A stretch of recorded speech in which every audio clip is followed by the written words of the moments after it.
यमा शन्न इन्द्रो बृहस्पतिः शन्नो विष्णुरुक्रमः नमो ब्रह्मणे नमस्ते वायो त्वमेव प्रत्यक्षं ब्रह्मासि त्वमेव प्रत्यक्षं ब्रह्म वदिष्यामि ऋतं वदिष्यामि सत्यं वदिष्यामि तन्मामवतु तद्वक्तारमवतु अवतु माम् अवतु वक्तारम् ॐ शान्ति शान्ति शान्तिः सहनाववतु सहनौ भुनक्तु सह वीर्यङ्करवावहै तेजस्विनावधीतमस्तु मा विद्विषावहै ॐ शान्ति शान्ति शान्तिः यश्छन्दसा मृषभो विश्वरूपः छन्दोभ्योऽध्यमृतात् सम्बभूव समेन्द्रो मेधया आस्पृणोतु अमृतस्य देवधारणो भूयासं शरीरं मे विचर्षणं जिह्वा मे मधुमत्तमा कर्णाभ्यां भूरिविश्रुवं ब्रह्मणः कोशोऽसि मेधया पिहितः श्रुतं मे गोपाय ॐ शान्ति शान्ति शान्तिः अहं वृक्षस्य रेरिवा कीर्तिः पृष्ठं गिरेरिव ऊर्ध्वपवित्रो वाजिनीव स्वमृतमस्मि द्रविणगुंसवर्चसं सुमेधा अमृतोक्षितः इति त्रिशङ्कोर्वेदानुवचनम् ॐ शान्ति शान्ति शान्तिः पूर्णमदः पूर्णमिदं पूर्णात् पूर्णमुदच्यते पूर्णस्य पूर्णमादाय पूर्णमेवावशिष्यते ॐ शान्ति शान्ति शान्तिः आप्यायन्तु मम अङ्गानि वाक्प्राणश्चक्षुः श्रोत्रमथो बलमिन्द्रियाणि च सर्वाणि सर्वं ब्रह्मा उपनिषदं माहं ब्रह्म निराकुर्यां मा ब्रह्म निराकरोत् अनिराकरणमस्तु अनिराकरणं मे अस्तु तदात्मनि निरतेय उपनिषत्सु धर्माः ते मयि सन्तु ॐ शान्ति शान्ति शान्तिः वाङ् मे मनसि प्रतिष्ठिता मनो मे वाचि प्रतिष्ठितम् आविराविर्म एधि वेदस्य म आनीस्थः श्रुतं मे मा प्रहासीः अनेनादितेन अहोरात्रान् सन्दधामि ऋतं वदिष्यामि सत्यं वदिष्यामि तन्मामवतु तद्वक्तारमवतु अवतु माम् अवतु वक्तारमवतु वक्तारम् ॐ शान्ति शान्ति शान्तिः भद्रं मनोऽपि वातय मनः ॐ शान्ति शान्ति शान्तिः भद्रं कर्णेभिः शृणुयाम देवाः भद्रं पश्येम अक्षभिर्यजत्राः स्थिरैरङ्गैस्तुष्टुवागुंसस्तनूभिः व्यशेम देवहितं यदायुः स्वस्ति न इन्द्रो वृद्धश्रवाः स्वस्ति नः पूषा विश्ववेदाः स्वस्ति नस्तार्क्ष्यो अरिष्टनेमिः स्वस्ति नो बृहस्पतिर्दधातु ॐ शान्ति शान्ति शान्तिः यो ब्रह्मानं विदधाति पूर्वं यो वै वेदांश्च प्रहिणोति तस्मै तगुंहदेवमात्मबुद्धिप्रकाशं मुमुक्षुर्वै शरणमहं प्रपद्ये ॐ शान्ति शान्ति Shanti Shanti. Shruti Smriti Purananam Alayam Karunalayam Namami Bhagavatpadam Shankaram Lokashankaram Shankaram Shankaracharyam Keshavam Badarayanam Sutra Bhashya Kritau Vande Bhagavantau Punah Punaha Narayanam Padmabhuvam Vasishtam Shaktim Cha Tatputra Parasharam Cha Vyasam Shukam Gaudapadam Mahantam Govinda Yogindra Mathasya Shishyam Shri Shankaracharya Mathasya Padmapadam Cha Hasta Malakam Cha Shishyam Tam Totakam Vartikakaram Anyanasmat Gurun Santato Manatosmi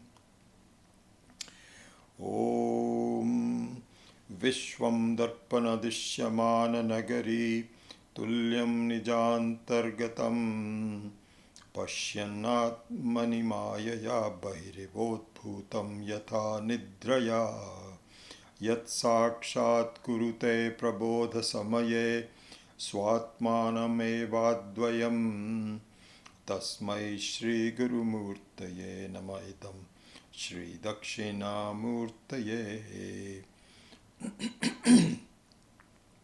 Bijasyantarivankuro Jagadidam Prang Nirvikalpam Punaha Maya Kalpita Desha Kala Kalana Vaichitrya Chitri Kritam Maya Viva Vijrambhayatyapi Maha Yogi Vayasvechaya Tasmai Shri Guru Murtaye Namaidam Shri Dakshinamurtaye Yasyaiva Sphuranam Sadatmakam Asatkalparthakam Bhasate Sakshat Tattvamasiti Veda Vachasa Yo Bodhayatyashrita Yat Sakshat Karanat Bhavenna Punaravrittirbhavambo Nidhau Tasmai Shri Guru Murtaye Namaidam Shri Dakshinamurtaye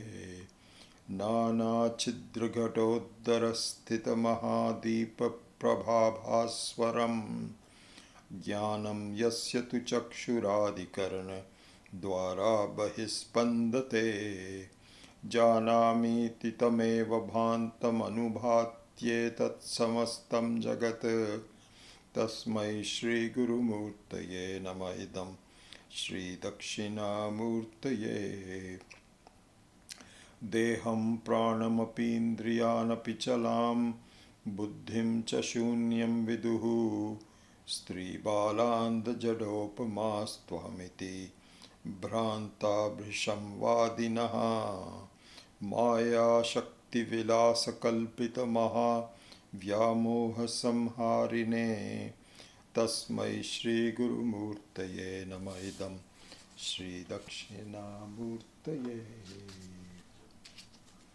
Athato Brahma Jigyasa Janmadyasya Yataha Shastrayo Nitvat Tattu Samanmayat.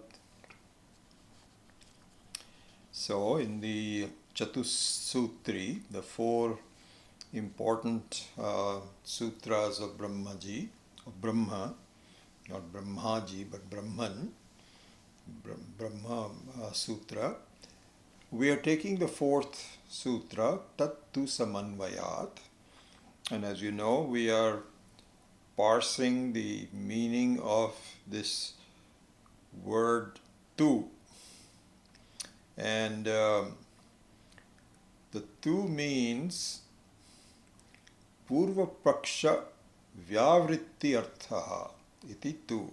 This is the meaning of the word tu, which is very elaborately taken by Shankaracharya. Very elaborately taken it. He's taken a long,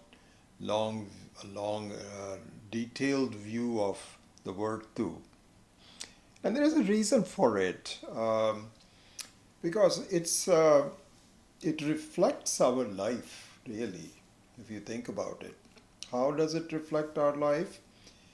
Because even after we are fortunate enough to get a glimpse of the teaching of the Vedanta, which says that you are making a mistake if you think that the goal of life is simply um, to live your entire life as a limited person, as a jiva.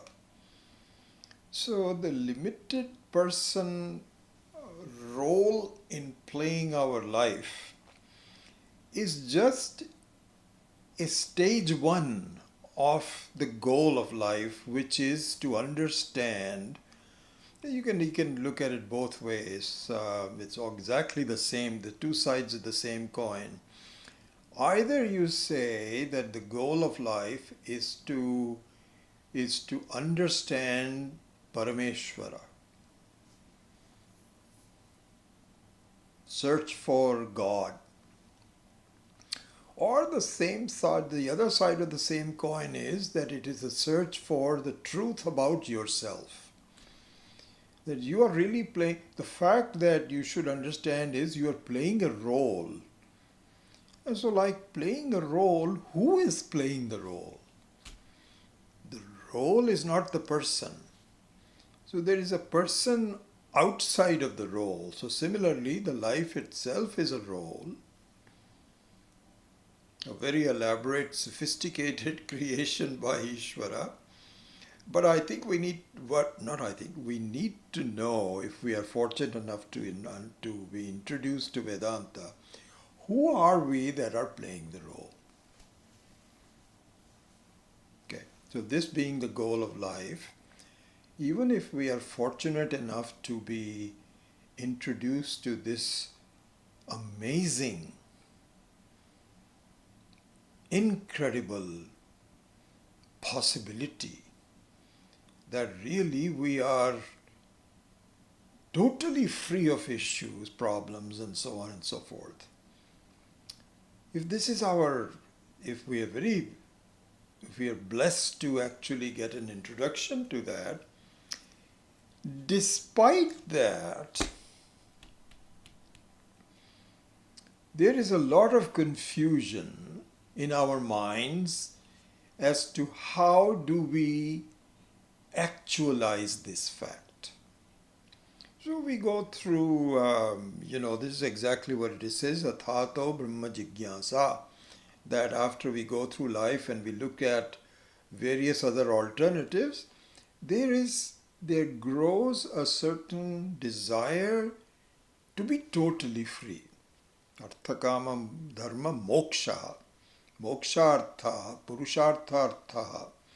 purushartha. That desire comes to our mind. Not easy to do somehow if you just look around. It just doesn't happen, but it's there. And we can aspire to be that. But then even after we aspire, the question becomes, how do we actualize it? Actualize it means to make it really real in our lives, that I am in fact playing a role, I am not the role, I am playing a role. How do we understand that fully? So in order to do that, there are many impediments that come in our way. Many impediments. This will become actually clearer. We are going to look into this directly as we progress further. But the key thing is that there are some obstructions that make us not really progress as rapidly to the conclusion of the actualization as we would like. And the reason for that is that there are doubts that come up in our own mind. So in some ways, the role of the Brahma Sutra and the Bhashya for the Brahma Sutra is to understand what those doubts are. The doubts may be your own doubts, who are unarticulated, you have kind of like some vague ideas, but you're not able to actualize it very well. Not actualize, but to articulate it very well. And yet you see there's some very smart people who are able to articulate it for you. So Brahma Sutra says, let's look at them. It's kind of like, sometimes in our classes, there is a question answer session and satsang after discourse. And then so the teacher says, any questions? Do you have any questions? And so on. And some people, they don't have any questions. But someone comes up with a deeply thought question that I don't understand this. What do you think about it? When that happens, the other people say, "Wow, that is why didn't I ask that question? Because it never occurred to me. You were still vague about it." And this person who's asking an intelligent question has actually come up to an articulated doubt, well stated. Good. Doesn't have the answers yet, but at least the question is there. And so you appreciate it. So similarly, the Purva Paksha that we are dealing with are intelligently articulated doubts that we could have if, I'm sorry to say, if you and I were smarter. And good, this is how we should learn, not only from our own life, but from the lives and conclusions of other very smart people. This is the Purva Paksha. So the statement of the Purva Paksha, as Jaimini's statement, Amnayasya kriyarthatvat tadadarthanam anarthakyam. This is the famous statement from Jaimini, which is a well-reasoned doubt that he has, and a lot of people actually glom onto it, as we are seeing. So that is the meaning of the word tu. It is Purva Paksha Vyavritti Artham. It is to take up all these doubts systematically and demolish them, not because we want them to change. They are free to do what they want to do, but to remove the doubts in our own mind.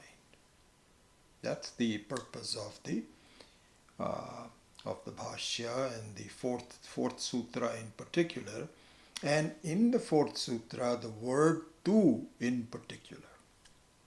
That being the case, a very quick revision of where we are, and then before we go forward.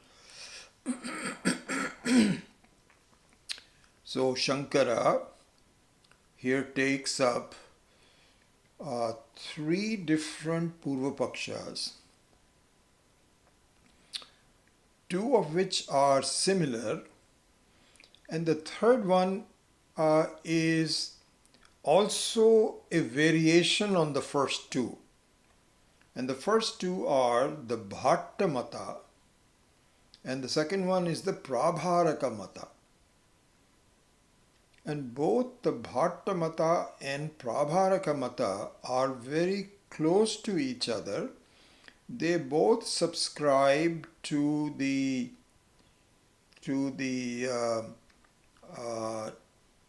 this fact. They both subscribe to the following fact, which is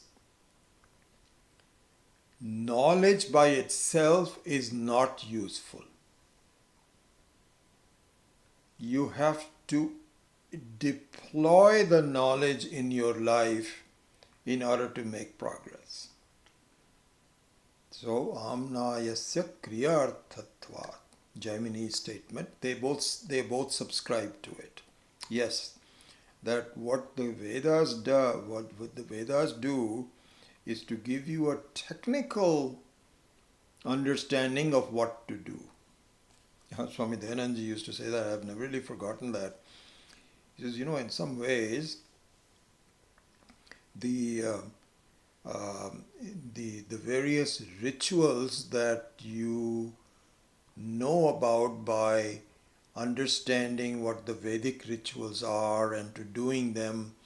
You actually obviously are looking for priests in these temples that are very well knowledgeable about. They're very knowledgeable about these things. They can pronounce. I find many of the priests um, don't even pronounce things very accurately. So that's a very important thing, that the mantras have to be, all the swaras have to be pronounced properly.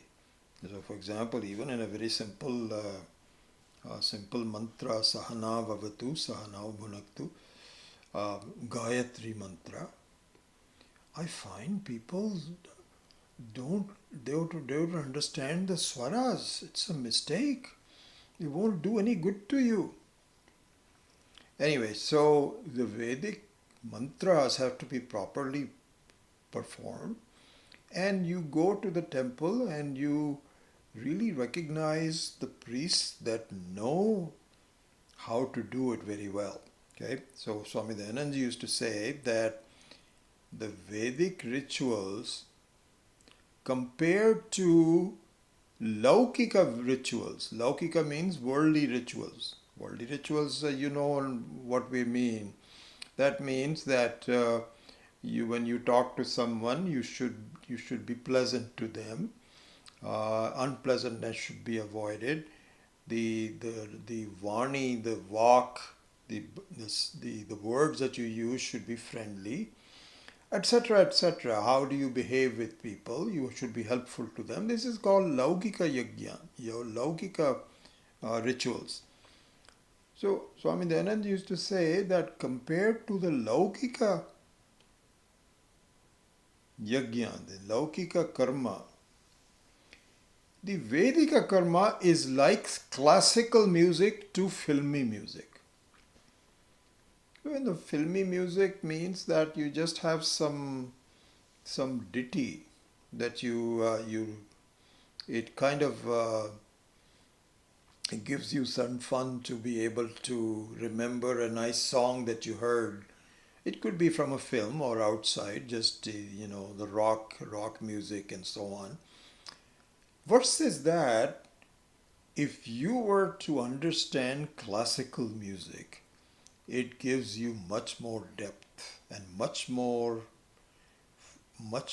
pleasure in really understanding it. You can get lost in the ragas, and people that can understand the ragas, I don't recognize more than a couple of them, but those that have really enjoy the classical music to a much greater depth than just the filmy music. So the Vedic mantras and the Vedic rituals are like classical. They have a structure, they follow the structure, just like the classical music does, and are therefore much more effective.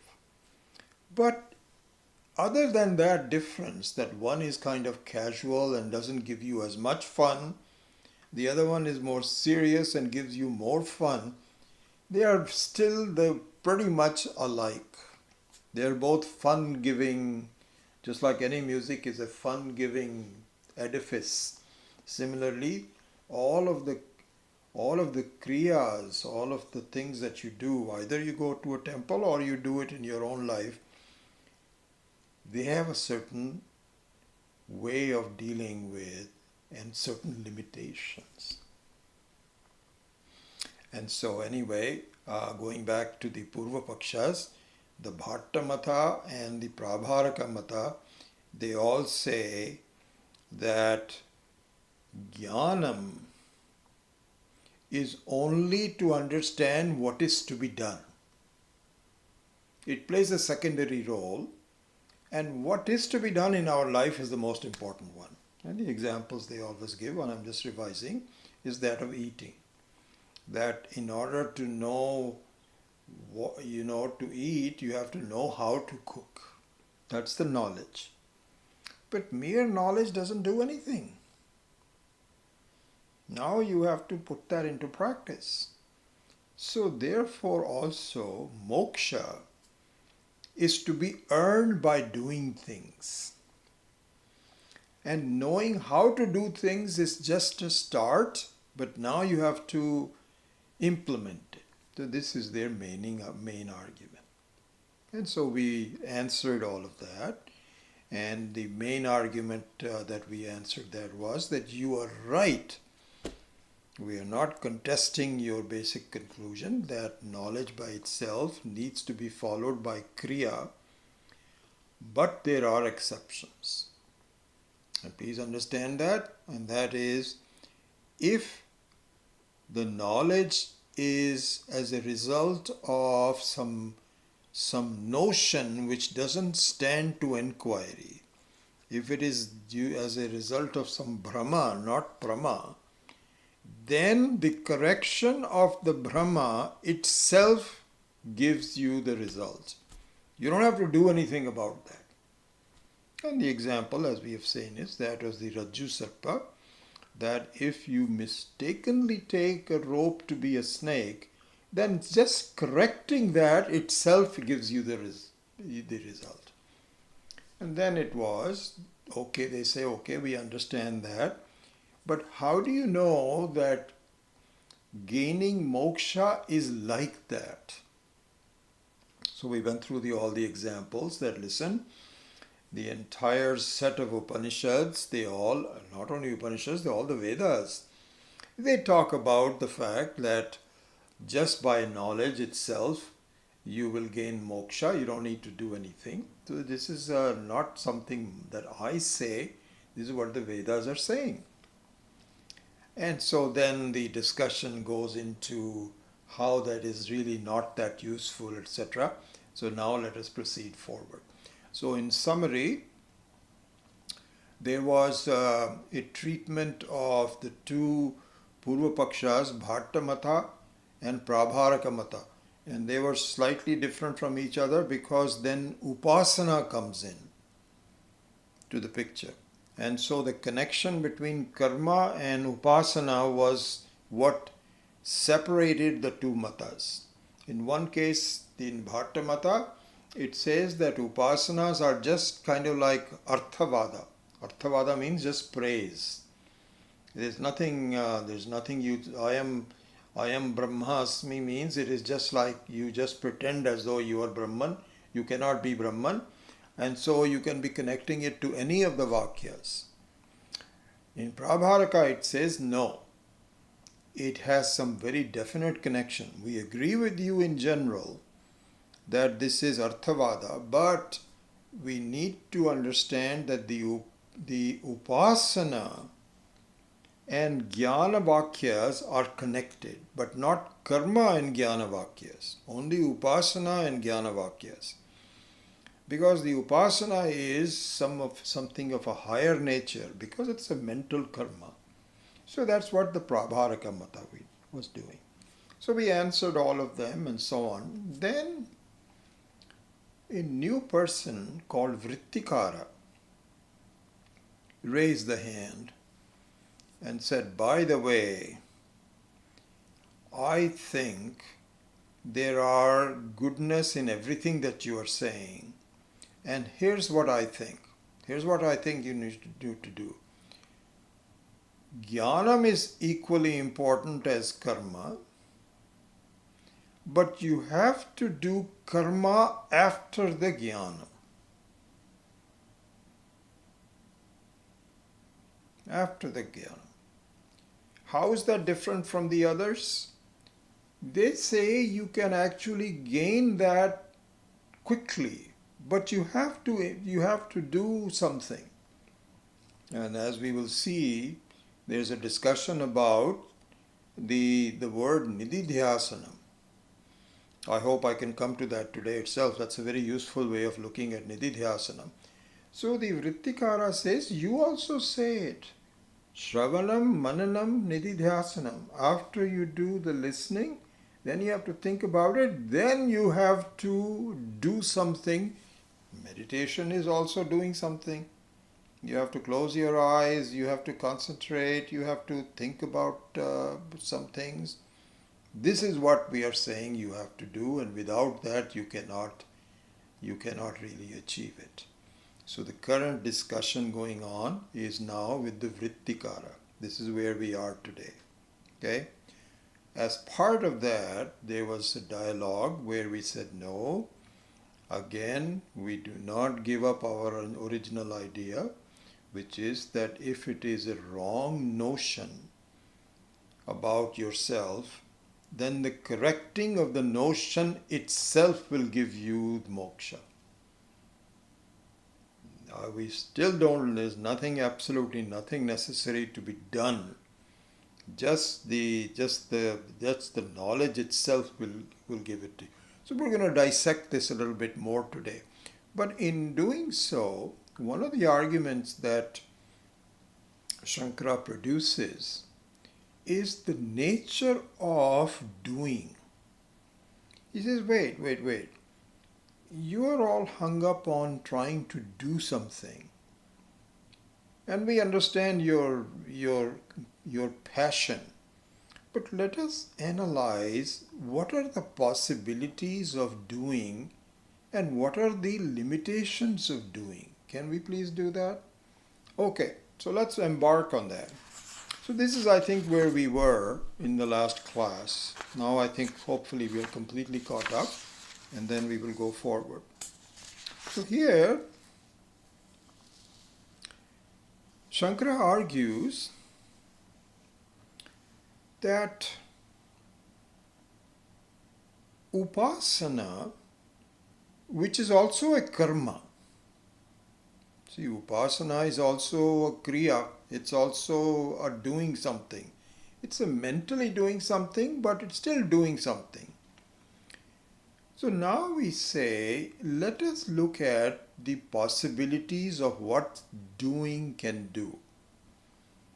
There are 4 possibilities. One is called apti, one is utpatti, the third one is vikaraha, and the fourth one is samskaraha. So let's look at them. Number 1, aptihi.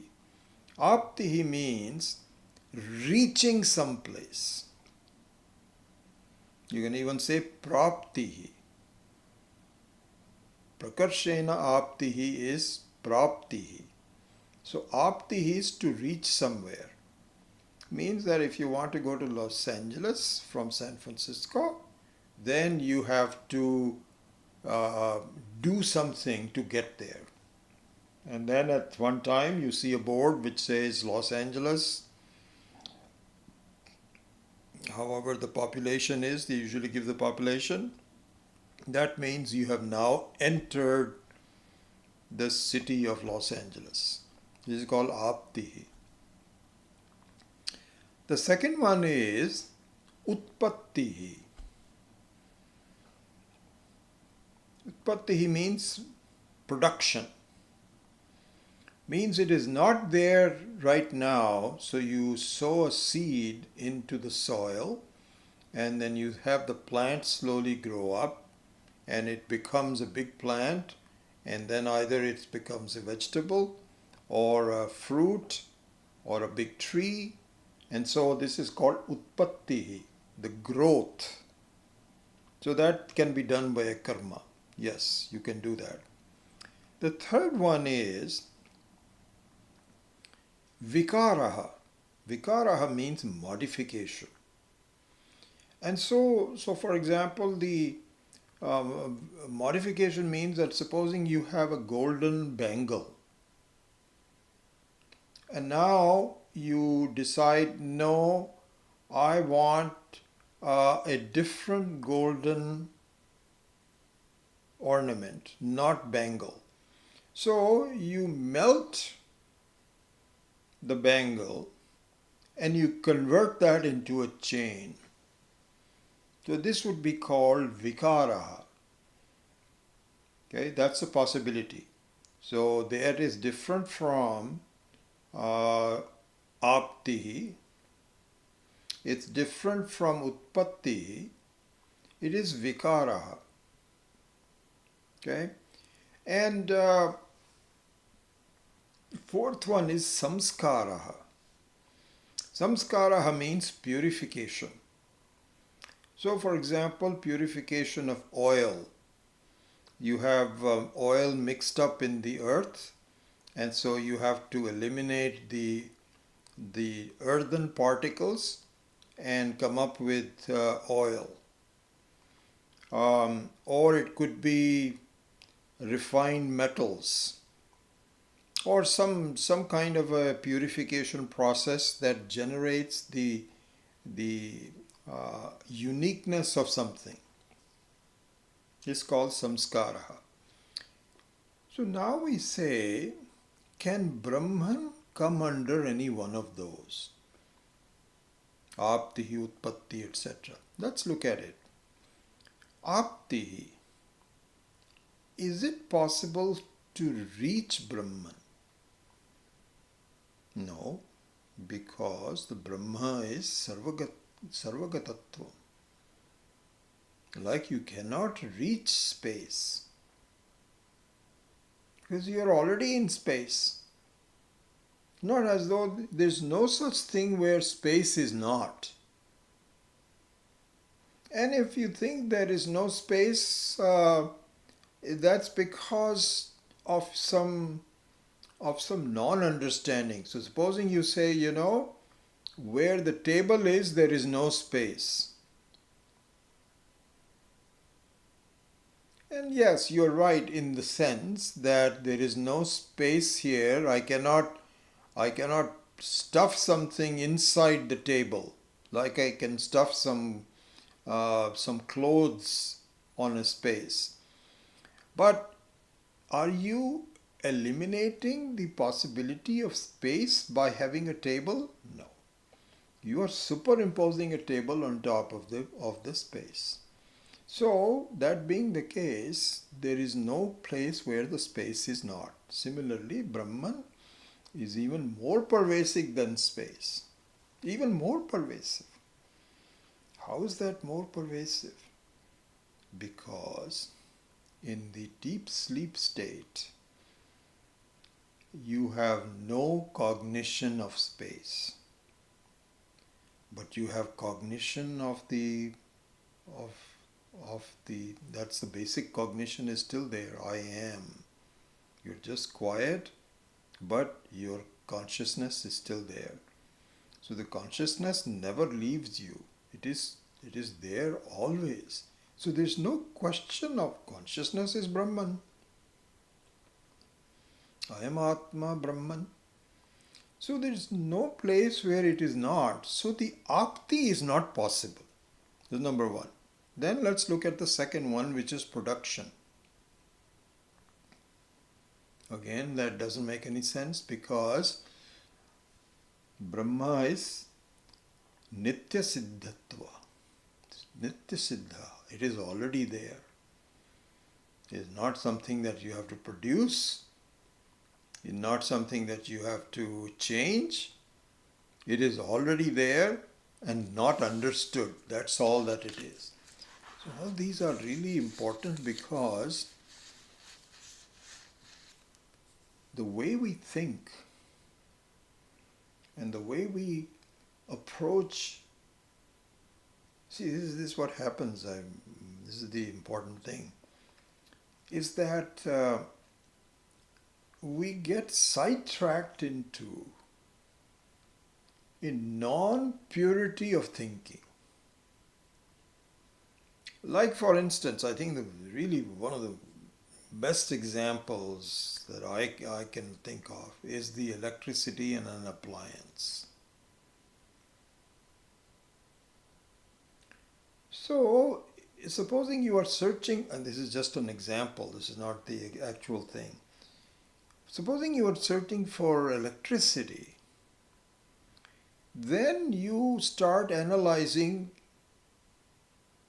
the conduct of electricity in the appliance.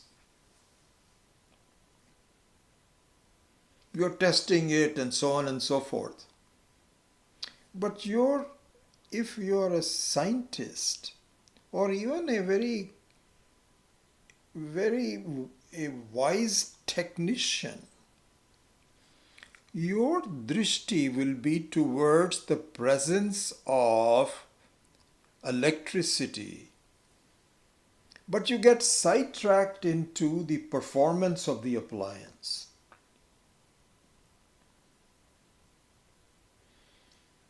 So instead of looking at the Sakshi, you get sidetracked looking into the human being. It's exactly what happens. That we should really be aware of the nature of the Sakshi at all times. First of all, we were never even introduced to it to begin with, but even after you're introduced, you still get sidetracked. So to maintain the purity of your search, no, this is what is neti neti, na iti na iti. It is not, I am not the sthula sharira, I am not the sukshma sharira.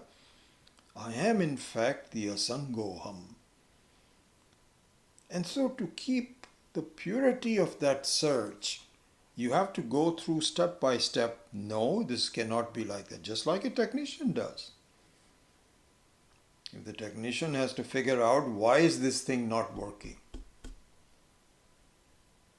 and he has to distinguish, do the viveka, there is no electricity. Or that the electricity is there, but there is something wrong with the appliance. So in that search, the knowledge of the presence of electricity must be kept in mind purely. This is exactly what we are doing here. We are looking at to see the nature of the Brahman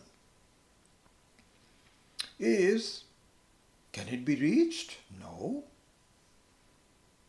Can it be produced? No, because it is already there. The third one is vikara.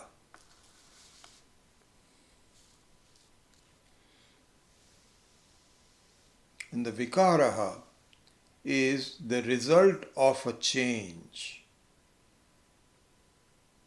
It was something and now it has been modified to become something else.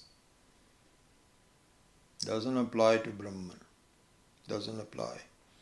Because Brahma is not the end product of any process. It cannot be touched. Avyaktoham cannot be touched, cannot be burnt, cannot be wetted, as Bhagavad Gita says.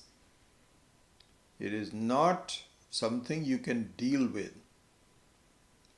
It is already there. This is the search for the purity of the Atma. Alright, so cannot do vikara. How about samskara? Why can't you say that I have to remove, once I remove all of the impurities, then it will show up? And that also is not possible because Brahma is nitya shuddhatvat. There is no, it's just like saying, okay, we understand that the rope is not mixed up with the snake, but the snake must have left something on the rope, isn't it? It's gone now, but there may be some residue left on the rope.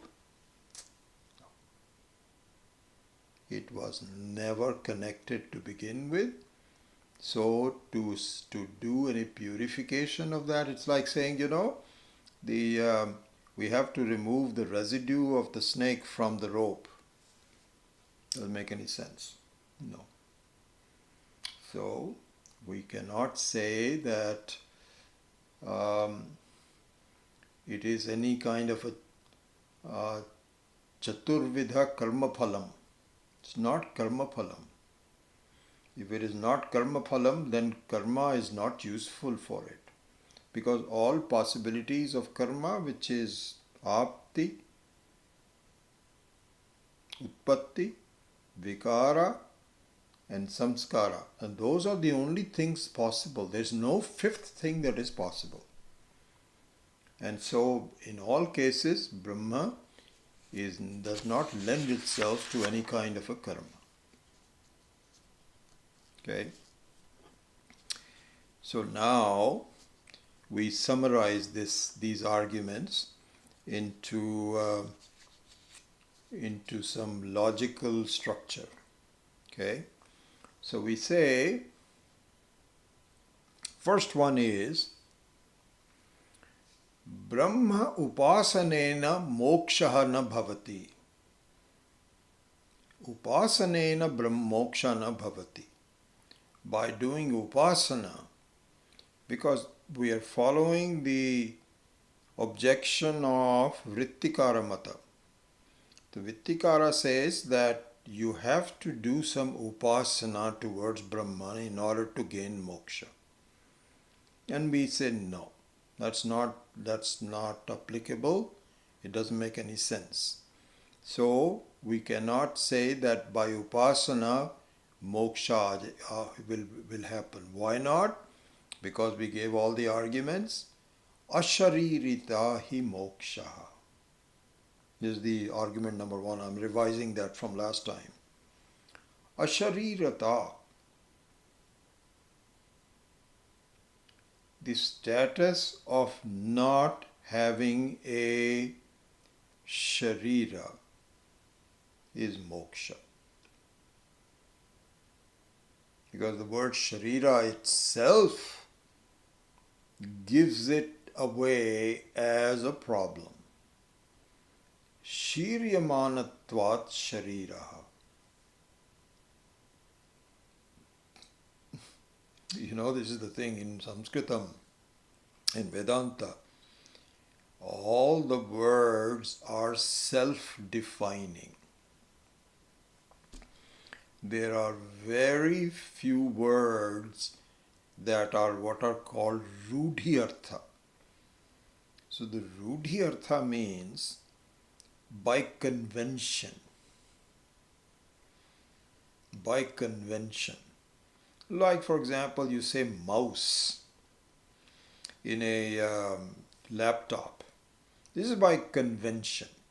You pretend as though it looks like a mouse. I think the people that originally created that. It's a beautiful concept, honestly. It has just so wonderfully done that you can actually move this and then move the cursor on the screen. So this is called Rudhyartha. Why did you call it a mouse? Well, it kind of looks like a mouse, you know. The original one. Now, of course, they have all these other shapes. But in Sanskritam, very few words are Rudhyartha. They all have Vyutpatti-artha. Vyutpatti-artha means that they have a meaning that are embedded in the word itself. It is self-describing words. So Sharira is one of those. Shiryamanatvat Sharira. Shiryamanatva means one which is subject to decay. Shiryamana. Shiryamana means the decayable. The entity which decays is called Sharira. If the entity is decayable, then how can it be moksha? By nature it is decayable. Even though the Egyptians in the old days, they had a feeling that somehow if we can freeze the body by having some kind of special, they spent a lot of time researching how to stop the decaying of the body by having some chemicals and so on and so forth. So the very rich people, the queens and kings of the ones, they said, okay, as soon as you find that I am dying, you put my body in this mummifying form, and make sure that I don't decay. So somehow my soul will also be alive. What can you say? Height of foolishness. But they said, no, this is how we're going to cheat death. You cannot cheat death, because it is shiryamanatvat shariraha. Here our acharyas used to say, he says, okay, you talk about vyutpatti artha. It's a funny thing. You have a choice on what you want to be called, what you want your body to be called. Do you want to be called it sharira, shiryamanatvat? Or do you want to call it deha? What is deha? Dahana yogyatvat. One which is subject to be burnt. So, this is something where you can, do you want to bury a person? Or do you want to cremate a person? Which one is your choice? You can do either one of them. If you are a Christian or a Muslim, then you want to bury. Somehow you feel that, the memory will be preserved, or the soul will be preserved. Your spouse and children will all visit it and say, thank you so much. And there is a little scripture, stone which says, born in 1914, died in 1998, 84 years old. There's some memory left. I think we Hindus are a little smarter than that. Said, what is gone is gone. Why do you want to keep all these places that forever? This is why you have so much space that you're taking up. Dahana yogya. So in that case, the Hindus look upon their bodies as deha, not as sharira. But in any case, asharirita hi moksha. If you are not connected with either burning or with decaying, that alone is sharira. And this is the first argument I'm giving. Ashariratvam na sadhya. Right? The status of having no sharira, because that is what moksha is. Because the moksha would mean, freedom would mean something that cannot be burnt, it cannot decay, it is independent, there is no change, it's nitya swarupa, and so it cannot be a sadhya. Sadhya meaning that right now, sadhya would be just like the Egyptian model. Means that right now it is decaying, but if we put some chemicals on it, then it will slow down the decay and perhaps even stop it. This is what called sadhya, to be established. Sadhya means to be established. Means I take the nature of the body as it is today, but if we do something to it, then I think it can be done. Foolish, foolish, foolish. This is idiotic. So, if the freedom is not the swarupa itself, it cannot be reached. Siddhas, so this is what is called praptasya prapti. You're already there. So one of two choices. Either you say no, there's no way of gaining freedom because I'm not free right now, but I'm going to become free later on. Foolish. So the thing is, either you are already free now, but you just have a confusion about it, or you can never be free. That is a fact. Okay, so this is argument number one. This is an argument to counteract the vrittikara. Let's be clear about what we are doing. We are countering the argument by the vrittikara, which says that after jnanam, some upasana, some meditation has to be done. Without meditation, and so a lot of interesting things will come out, because he will say, you are also saying the same thing. You are also saying nididhyasanam, which is upasana. So how, what? So we will answer that also. This is a very important argument, by the way. All this is not just theoretical stuff. This is the way we need to build our edifice of understanding. So we're just going through 4 or 5 arguments, and I'll summarize that. 20 more minutes. Yes, I think I can do that. Okay, so this is argument number 1. What is that? Asharirita hi mokshaha and ashariratvam na sadhyam. It's not possible to get there. Number 1. The second one is called abhyupeyatvat. Abhyuteyatvad vadaha. That is, why don't we just assume for a minute that moksha is the result of upasana? Let's just assume for a minute, and then we will dismantle it. What if moksha is the result of upasana? So what? Now we have a problem, because in the entire creation,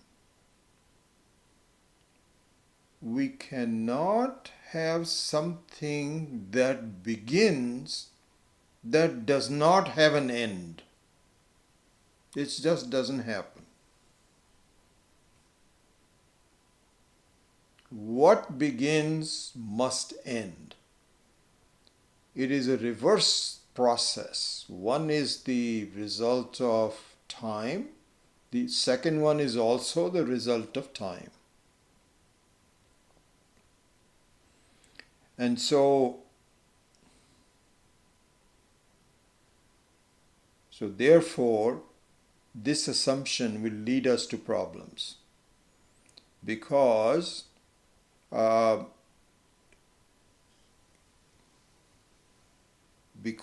in moksha there is no mortality.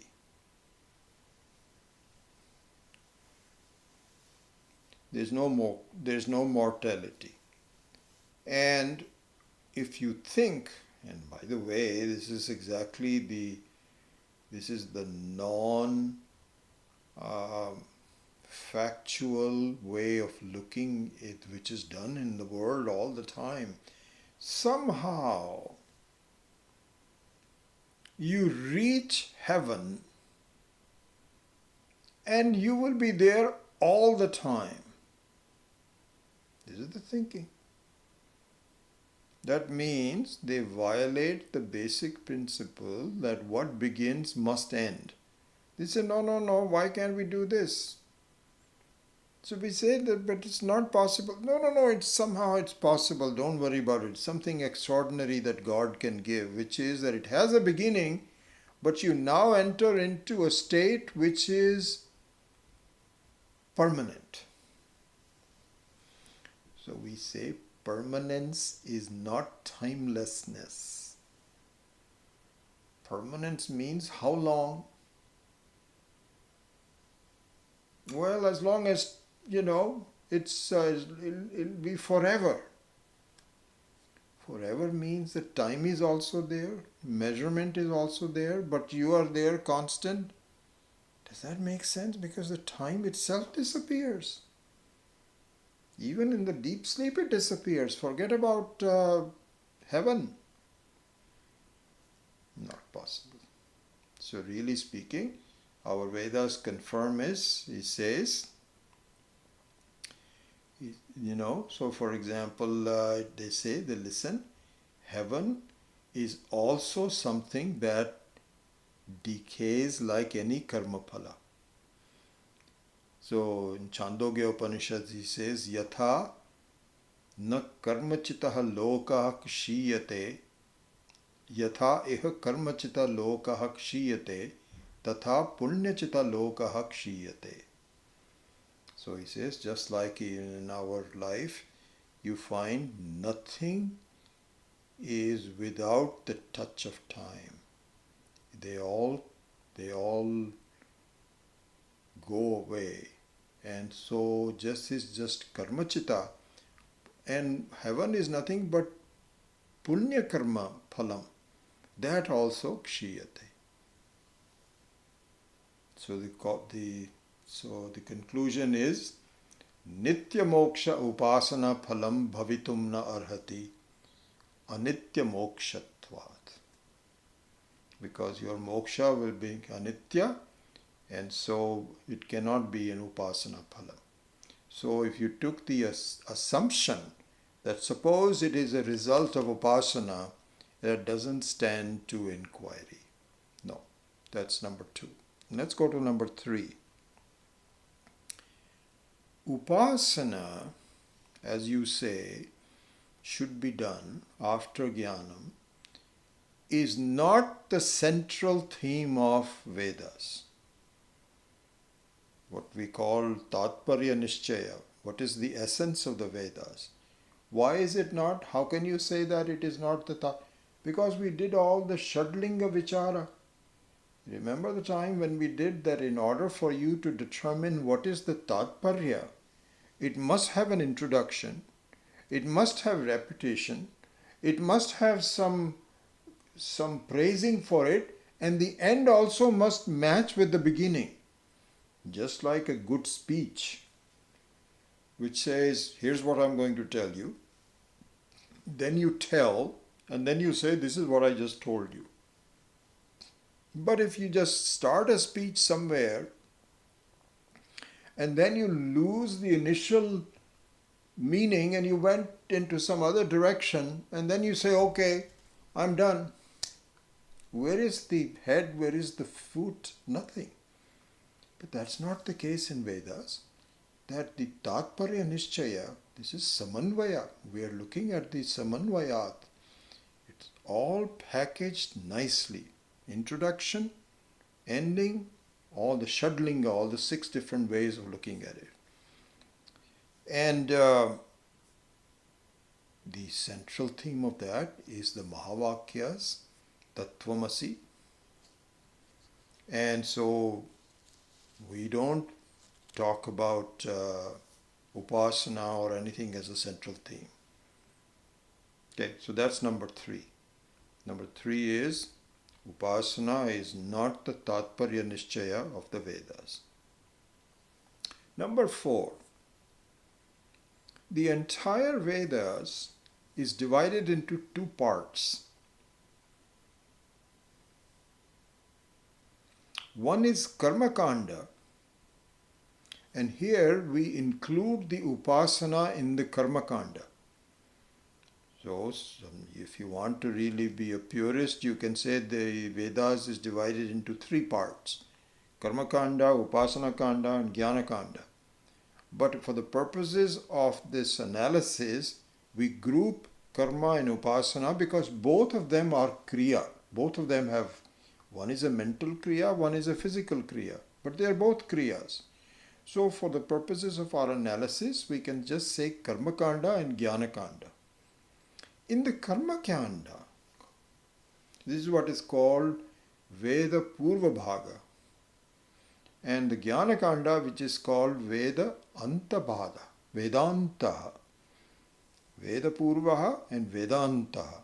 In the Veda Purvaha, it says Athato Dharma Jigyasa. So all the sutras there are called Dharma Jigyasa. Dharma Jigyasa means Karma Jigyasa. This is what you should be doing. So for you make a statement, supposing you construct a sentence which says, therefore this should be. Then you say, yes, it is an incomplete sentence. What about the rest? Be done. So when you say should, so should means to do something. So the verb should, must, it must be done, it should be done. Should be, must be, is to be followed by to be done. This is called dharma jigyasa. So there you have vidhivakyas. And then you go into a lot of details. And so, for example, when you do a yajna, it is not just arbitrary. You have to construct a yajna shala in a very specific manner, and you have to put some ahuti in a very particular manner. You have to use ghee, and the kind of water that you use, flowers that you have to do. All of that has to be done in a very particular order. Then the yajna will become successful. I think I told you this before in many different classes. This is something that has stayed with me. Swami Viditatmananda was saying that in one of the establishment of a temple in India, where Puja Swami Dayanandji was invited as the chief guest, and Swami Viditatmananda was also there invited as one of the guests, and it was a very elaborate ceremony to establish the temple. There was a prana pratishtha done and so on. And so it is written in the Vedas that there is actually a mirror that is supposed to be placed in the beginning of the puja. And if the puja is done accurately without any mistakes, very difficult to do, because in 3 days you have so much physical things that you have to do. Then you have to present, you have to have all these pujaris that do the mantras accurately. The pronunciation of Rudram and Purusha Suktam and all of those things has to be done very accurately. You cannot miss anything. So if all of this is done and you complete the prana pratishtha, the mirror breaks by itself, shatters.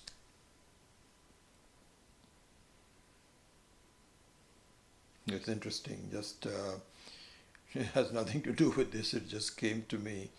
So we have several skylights in our house, and very happy we did, because there's a lot of sunlight that comes in. So the other day, there was a handyman. I have some solar panels on my roof, and so he was going to clean the solar panels because it had not been cleaned for a while. So he was going up there to clean, and he said, Mr. Kapoor, your skylight is shattered. I said, skylight is shattered? How did that shatter? To this day I don't know how it shattered. But there is a skylight, not a very big one. It's about 2 feet by 2 feet. It's a small one on top of a bathroom. And sure enough, I went there. The whole thing is just completely shattered. And so it's kind of like a windshield shattering. So all these have crevices, but it doesn't come off. But it has certain holes. Now this rain was coming up. In fact, we are expecting rain tomorrow. Our first big rain. We're very excited about it. He just told me this about a month back, and I said, we'll get it done. Then I found out that the rains are coming.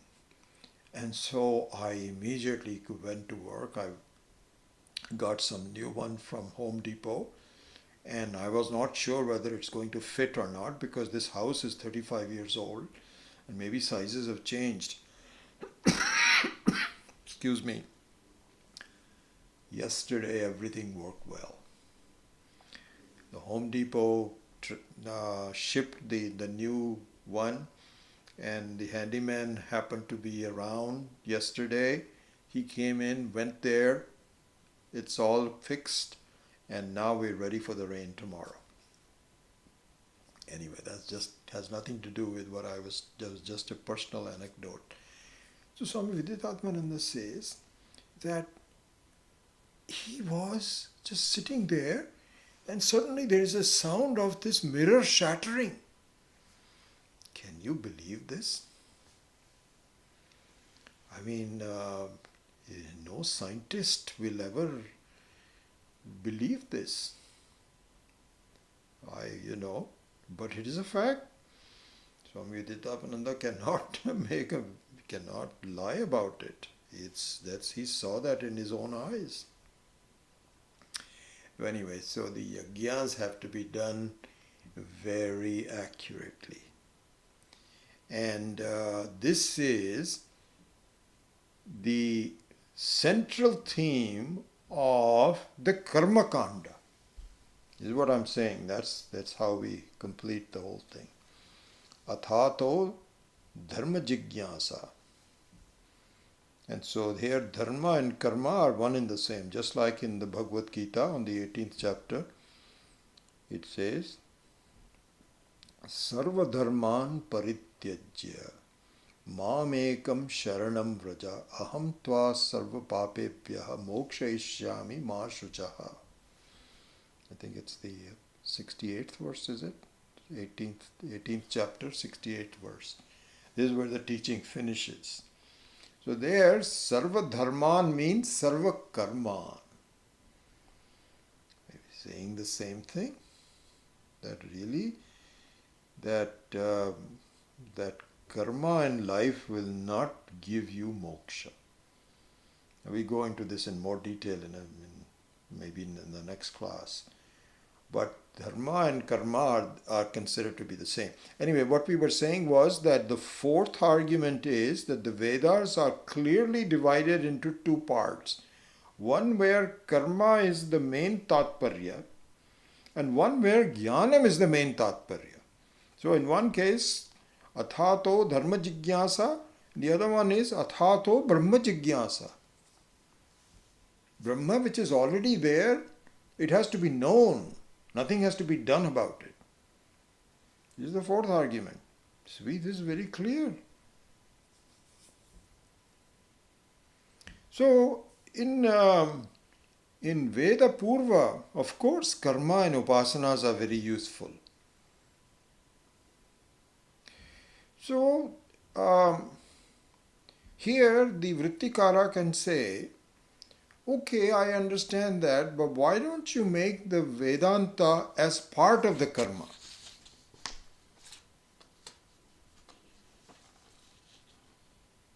It's just a part of the karma. After all, the Vedanta Vakyas are very few.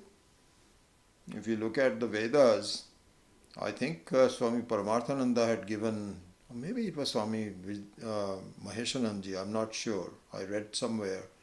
But there is actually, they have done a accounting of how many karma vakyas, how many upasana vakyas, how many jnana vakyas. And the jnana vakyas are it's like, I don't know, it's 5%. 95% is karma and upasana vakyas. So they say that, the jnana vakyas should just be folded in. If you have 90% or 95% of it, it's not an equal division. It's just a very minor part of the whole Vedas. Why don't you do that? So we said, cannot do that because all over we say that it is a separate Shastra. It's a separate Shastra. Separate Shastra means what? What do you mean by separate Shastra? It's all part of the Vedas, isn't it? Why are you calling it a separate Shastra? Because the adhikaris are very different. In the Dharma Shastra, the adhikari is one who... So here's the thing, we're going to talk a little bit about in the Kaivalya Upanishad class coming up. Really, but I think the way to look upon the difference in the Shastra between this and the other one, in the Karma Shastra, in the Dharma Shastra, in the Purva Bhaga, Karma Kanda, the emphasis is on the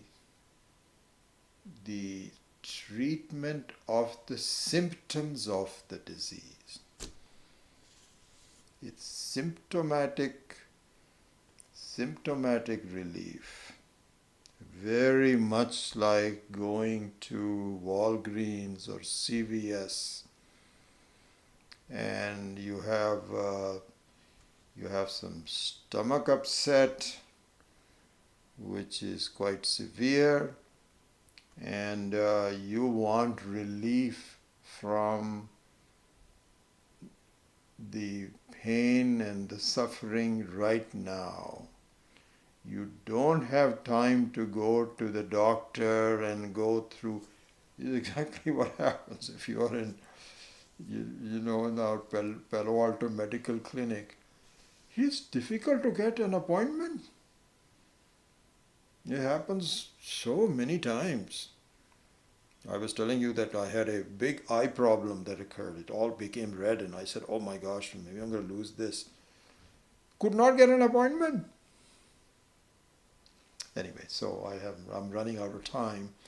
So the difference between Karma Kanda and Jnana Kanda is, in Karma Kanda, it is all symptomatic relief. Jnana Kanda is the cause of the problem relief. It is disease hunting, not symptom hunting. That's a basic difference. So there are two separate shastras. So if you want to go to, how to become a pharmacist, it doesn't take as much of a time to become a pharmacist. I don't know how pharmacy degrees, I guess in Foothill College you can get it in a couple of years. But to become a doctor, and that too a specialist, after your bachelor's degree, then there is 5 years of medical college, specialties, then residency. It takes a long time. But you understand how to treat the disease. So the Jnana Kanda is like disease.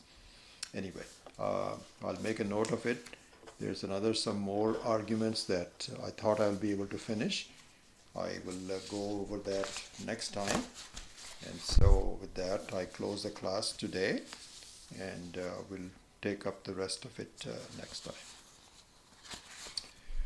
Om Rahu Grasta Divankarendu Sadrisho Maya Samachadinat Sanmatra Karnopasamharanato Yo Bhut Sushuttaf Puman Pragaswapsamiti Prabodha Samaye Swatmanameva Pratyabhigyayate Tasmai Shri Guru Murtaye Namaidam Shri Dakshina Murtaye Balyadishu api jagradadishu tatha sarvasvavasthasvapi vyavrittasvanuvartamanamahmityantaspurantam sada swatmanam prakatikaroti bhajatam yo mudraya bhadraya tasmai Shri Guru Murtaye namaidam Shri Dakshina Murtaye Vishvam Pashyati Karyakaranataya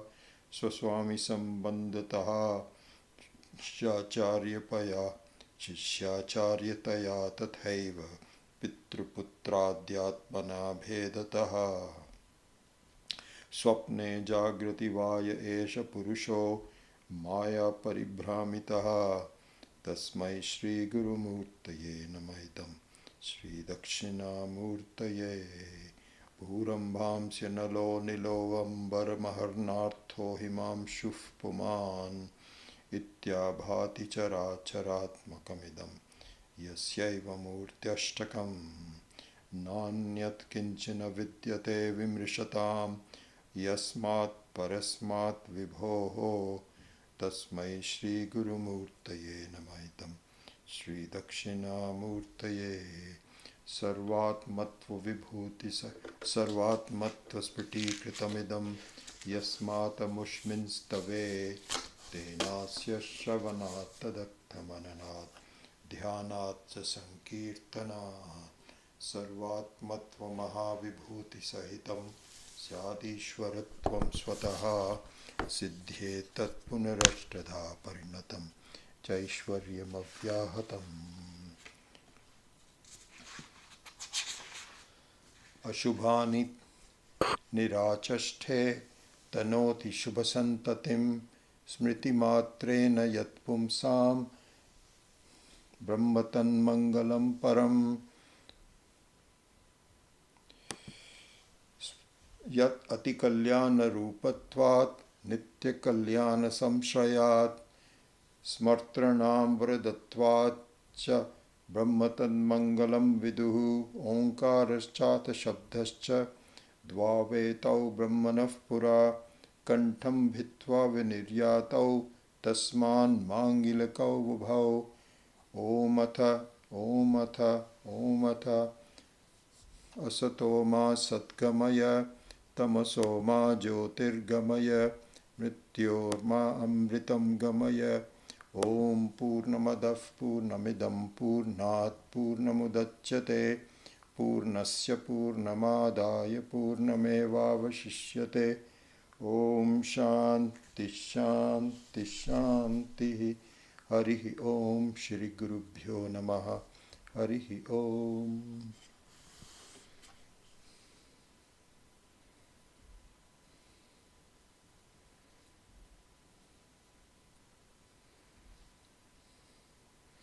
So Gajananam, you're back from the ashram with Swami Tattvavidananda ji. He's also taking Brahma Sutra, so some of this might be repetition for you.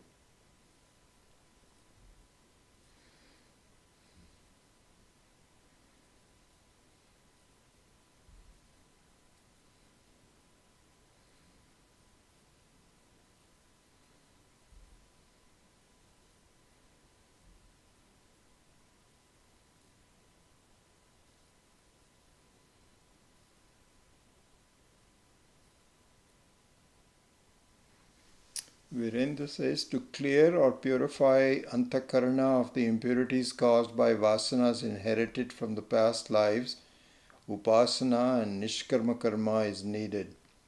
So yeah, I think that is true. So we will summarize this part later on, Virendra, which is that the upasana and karma are useful, but before jnanam, not after jnanam. This is a very important thing to see. Okay? So, yeah, what you say is true. So the nature of it, which changes the whole thing. So we will discuss that later on.